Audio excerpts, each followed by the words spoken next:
A long and heartfelt love letter from Lara, the untold story that inspired Dr. Zhivago, by Anna Pasternak.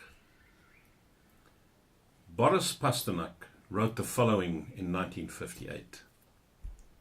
Many years will go by. I shall then no longer be alive.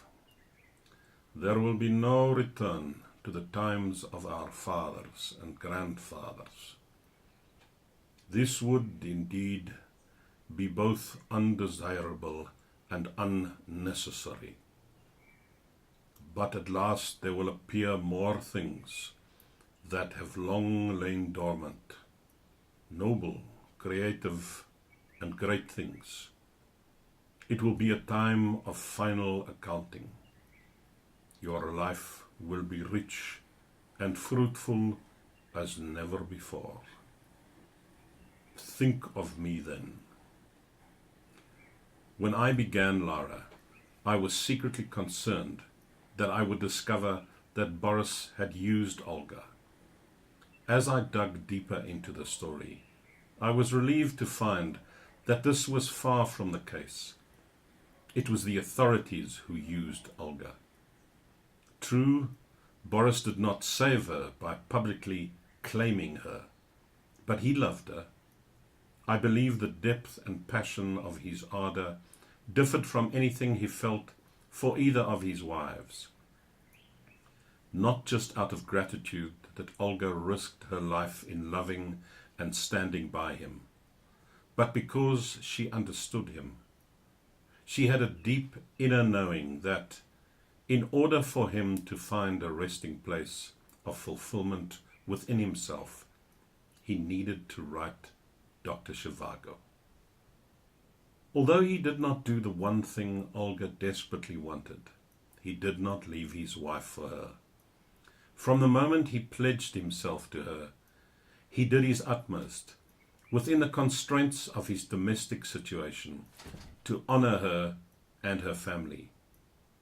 He supported them financially, he loved Irina as the daughter he never had, and he trusted Olga with his most precious commodity, his work.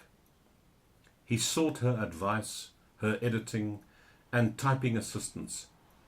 And what is Dr. Zhivago, if not his long and heartfelt love letter to her? As I wrote Lara, I was surprised to develop a more tolerant affection for Boris. I felt like a close friend or relative who overlooks someone's annoying idiosyncrasies. In Boris's case, his self-absorbed soliloquies, his false modesty, his vanity, his addiction to high drama, due to an intrinsic and burgeoning fondness. As Boris began to write Dr. Zhivago, refusing to be crushed by the pressure of the Soviet state, I grew in admiration for him. I salute his granite defiance. I applaud his rebellious spirit, and I bow down before his monumental courage, especially his publish and be damned attitude to Feltrinelli and the publication of the novel. As I began to champion him, I mostly forgave his shortcomings, just as Olga and Irina did. I could see the complexity of the man and his situation, the inconsistency of his character.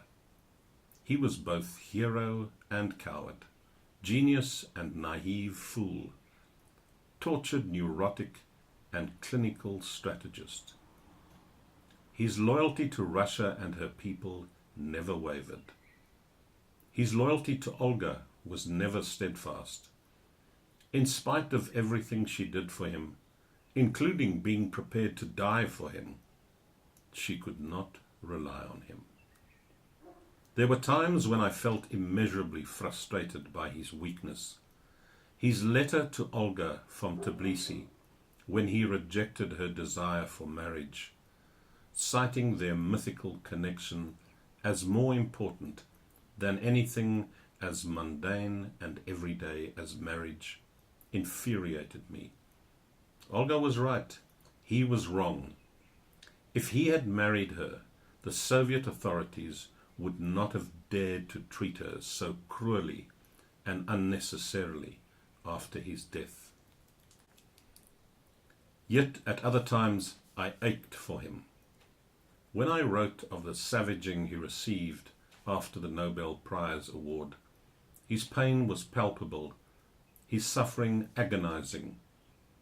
If it wasn't for Olga, he might well have committed suicide.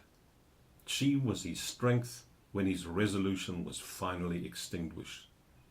She was his guiding light when all around him seemed interminably dark. When they were separated, his letters show the extent of his love, missing her and need for her. But in the end, for all his blistering brilliance, he did not save Olga. I can appreciate that at the conclusion of his life, he did not have the energy to fight anymore. Every ounce of his potency was drained in defying the authorities to ensure that Dr. Zhivago was published. In this, at least, he ensured that Olga, his Lara, would never be forgotten. While she was fighting for him in the Lubyanka, he was at least exalting her in the pages of his book. She lost 2 of his children. The legacy of Dr. Zhivago is their only child. Both Lara and Yuri gain immortality through Yuri's poems, the true fruit of their love. Pasternak intended all along to redeem himself by immortalizing Olga as Lara.